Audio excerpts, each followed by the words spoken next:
It was one of those quiet evenings when the hum of the fridge felt louder than my own thoughts. That's when I noticed Daniel's backpack, slouched carelessly on the couch, the zipper just slightly open. He'd told me he was going straight to work after the gym, but here it was, like it had been waiting for me. I told myself I was only going to grab my charger, nothing more. But there was this knot in my stomach, that whispering, uneasy voice that always shows up when something's off. My fingers hovered over the zipper, my heart thudding faster than it had any reason to. I pulled the zipper open, and his cologne drifted up, but there was something else beneath it, something faint, unfamiliar. My eyes landed on a makeup compact, the kind I've never owned, tucked neatly in a small cosmetic kit. Right next to it was a sealed pack of condoms. My breath caught, and for a moment, everything went quiet, like the air had been sucked out of the room. My hands started to shake, so I grabbed the edge of the couch, trying to steady myself. We hadn't been intimate in weeks, not because I didn't want to, but because he'd been too tired or too busy. And now, under the soft yellow light of our living room, all those excuses lined up like they'd been rehearsed. I didn't scream. I didn't cry. That's not me. Instead, this strange, icy calm took over. I closed the bag carefully, making sure every strap and zipper looked untouched. On the outside, I was still. On the inside, something had already broken loose, and I knew it wouldn't be put back together. I sat back, my eyes fixed on the bag like it might suddenly explain itself if I stared long enough. My pulse was steady now, but there was this slow burn building in my chest. I thought about the last few weeks, how he'd come home later and later, claiming a last-minute shift or helping a friend with something urgent. I remembered the faint scent of perfume that wasn't mine clinging to his jacket, the kind that didn't fade even after a wash. Every puzzle piece I'd been ignoring was now clicking into place, and the picture they formed was ugly. The urge to storm into wherever he was and throw the bag at his feet was strong, but I knew better. That's the thing about me.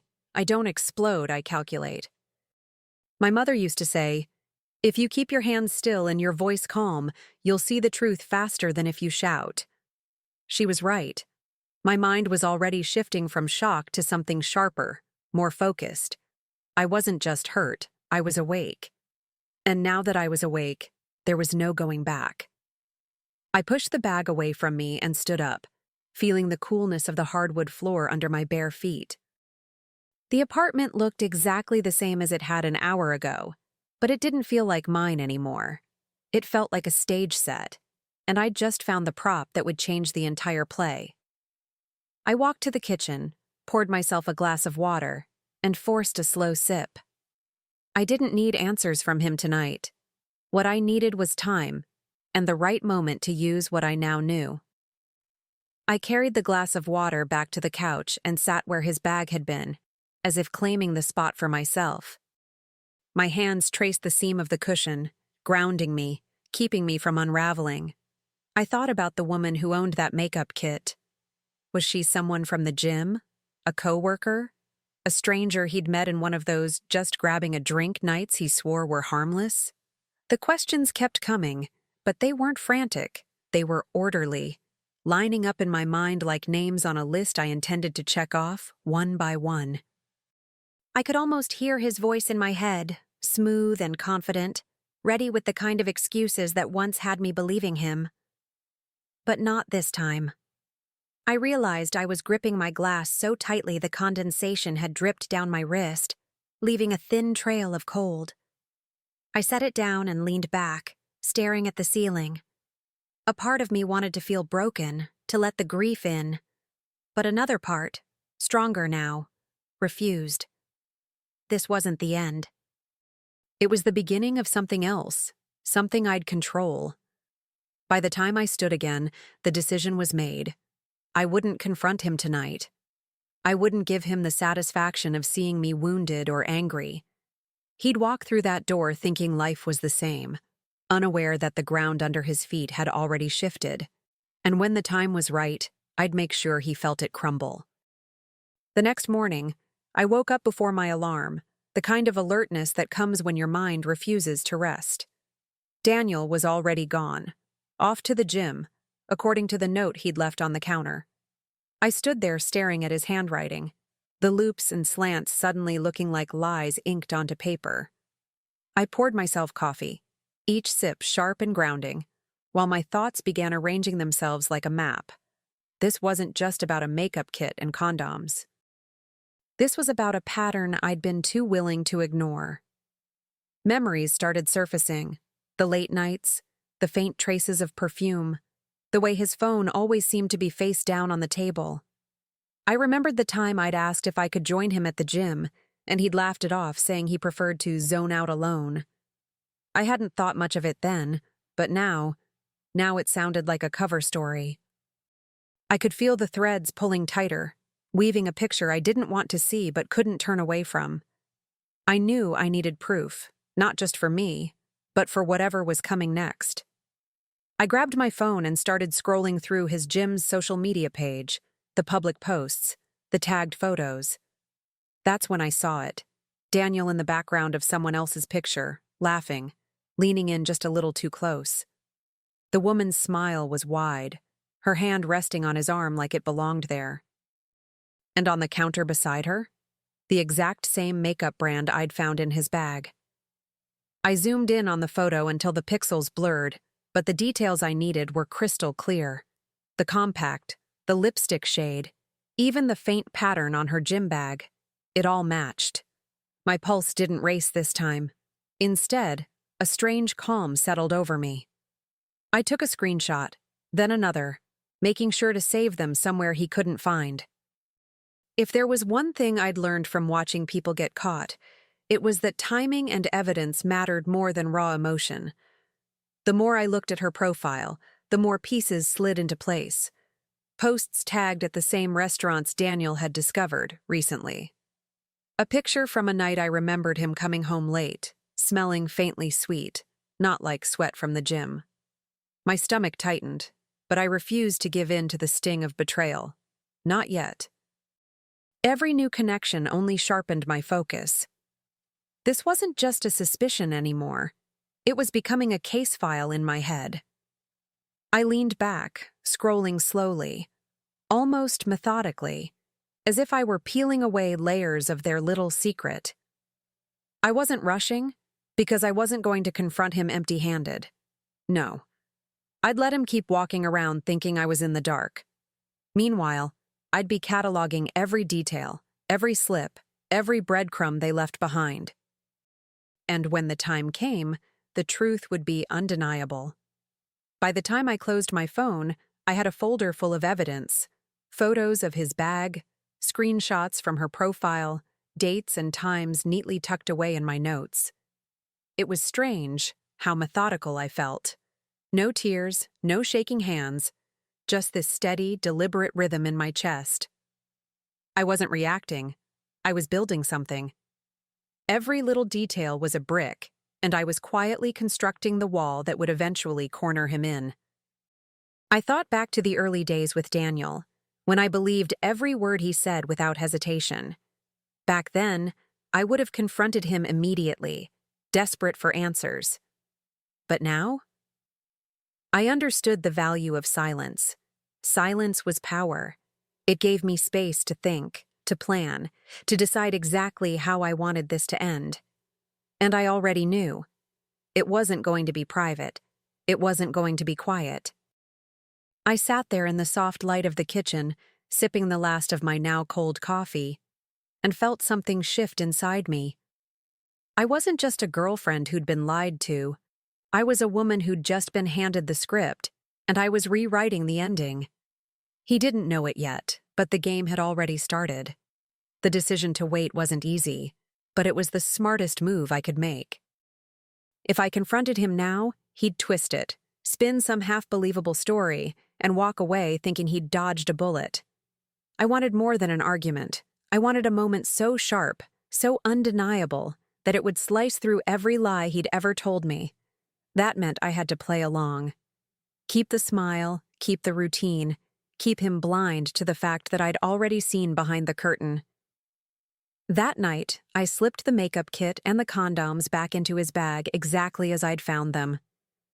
Every strap, every zipper, every angle was just as before. It was almost like putting a snake back into a box, knowing it would slither out again when it thought no one was looking. My hands were steady this time. No hesitation. The evidence wasn't going anywhere. It would be right there when I needed it most. Over dinner, I acted as if nothing had changed.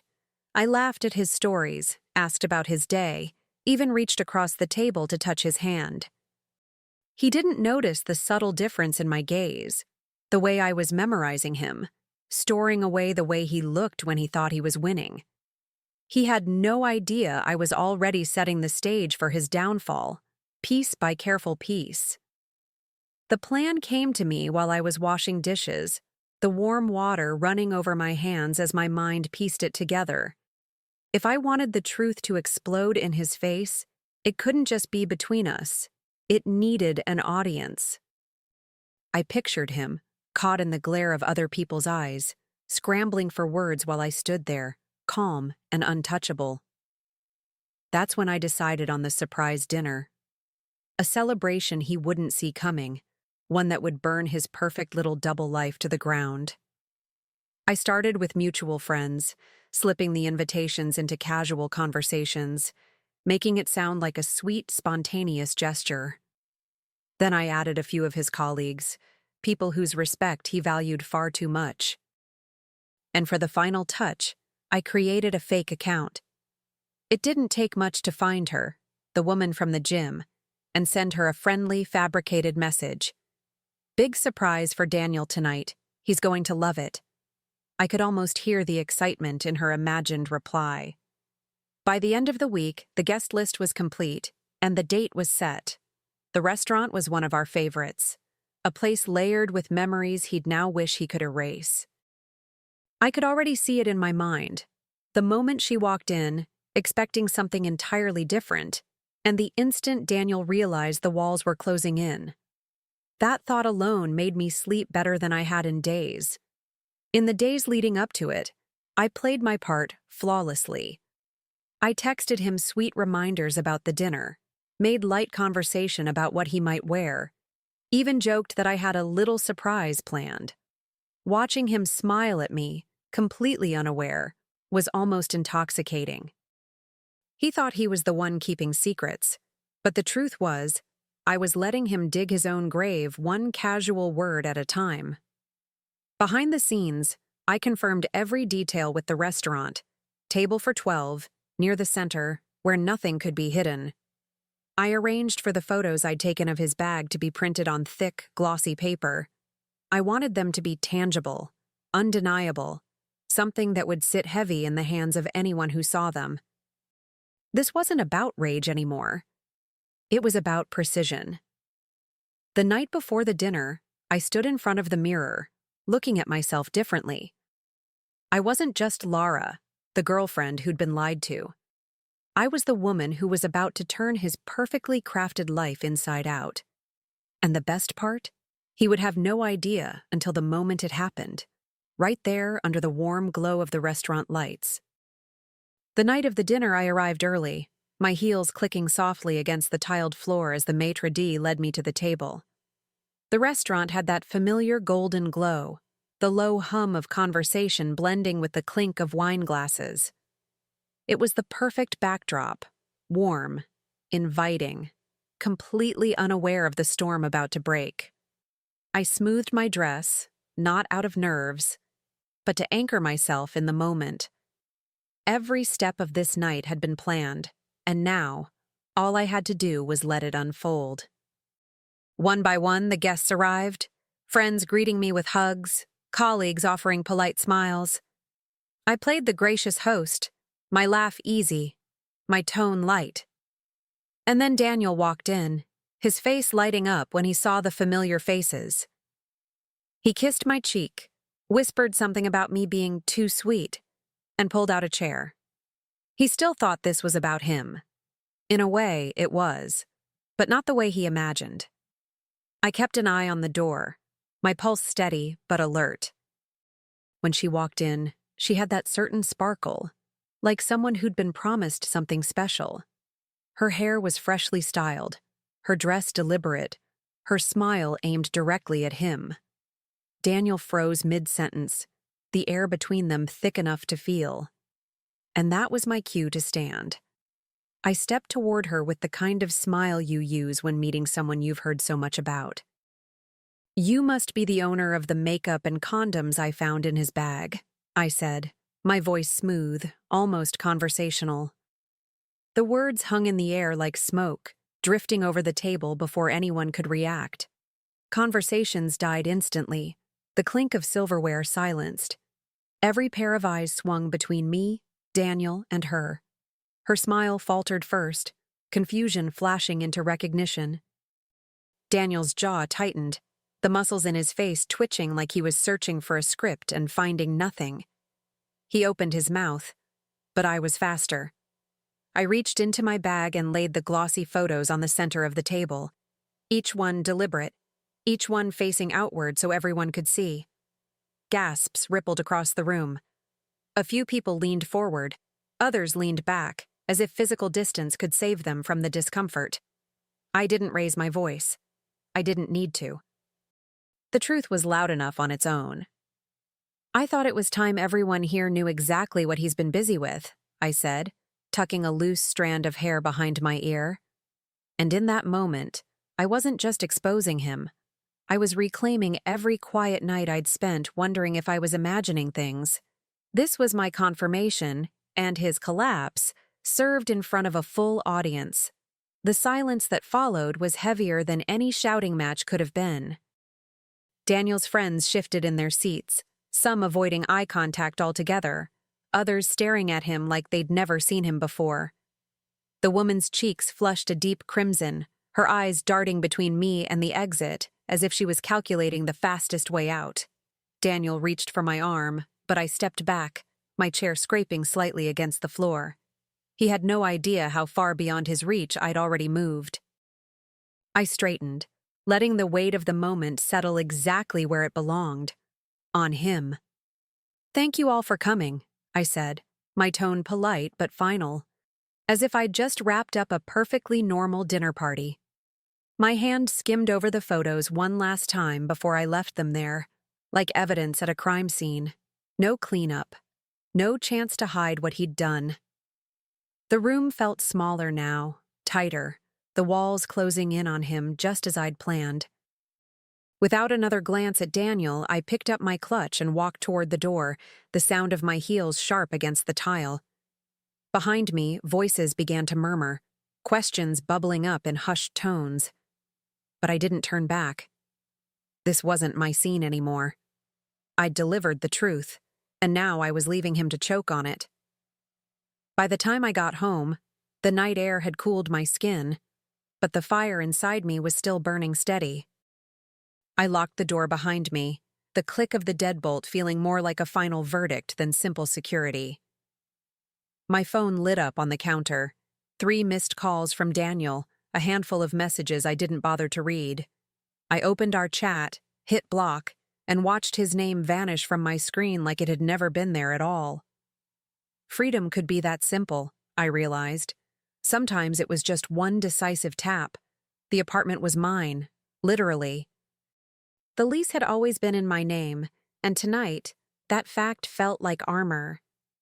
I gathered a few of his things into a box, not with anger, but with a quiet efficiency that made the whole process feel almost cleansing. His scent lingered faintly on a sweater, but it didn't hit me like it used to. Now, it was just fabric, just remnants of a story I was no longer living. By the time I changed into something comfortable, I felt lighter, almost buoyant. I poured myself a glass of wine and stood at the window, watching the city lights flicker like tiny promises. Out there, the world kept moving, cars passing, strangers laughing, lives unfolding. And I realized mine was about to do the same. But this time, it would be on my terms. The fallout spread faster than I expected. By morning, The story had already traveled through our friend group like wildfire. A couple of mutual friends texted me, some with sympathy, others with barely concealed shock. One even admitted, "I always thought something was off about him." I didn't bother replying to most. I wasn't interested in post-mortems or gossip. This wasn't about reliving what happened. It was about stepping into what came next. I changed the locks that afternoon. The locksmith worked quickly, his tools clicking and turning while I stood there sipping coffee, feeling the layers of my old life peel away. When the door swung open with the new key, it felt like crossing a threshold into something cleaner, safer. This was my space now, free from the lies that had once seeped into every corner. I could breathe here. And for the first time in weeks, I felt an undeniable sense of ownership, not just of the apartment, but of myself. Every room seemed brighter, not because the light had changed, but because I wasn't carrying his shadow anymore. It was a quiet victory, but it was mine. A few weeks later, I was packing a small weekend bag. My bag, my trip, my rules. No checking in with anyone, no explaining where I was going or why. As I folded my favorite sweater, I caught my reflection in the mirror and noticed something different. I wasn't just smiling. I was glowing in a way I hadn't seen in years. This wasn't the grin of someone pretending everything was fine. This was real, born from the kind of peace you only find after you've burned down what was poisoning you. My little business idea, the one I'd shelved for years because the timing wasn't right, was finally taking shape. Between planning trips and late-night brainstorming sessions, my days felt full in the best possible way. And every now and then, I'd get a text from a friend saying Daniel's reputation had taken another hit. I never asked for details. It wasn't my story to follow anymore. The ending, at least for me, was already written. As I zipped up my bag, I thought back to the night I'd opened his. The last time I opened a bag, I lost him, I murmured to myself with a smirk. This time, I found me. And just like that, I stepped out the door, locking it behind me. Not to keep anyone out, but to keep this new life exactly as I wanted it.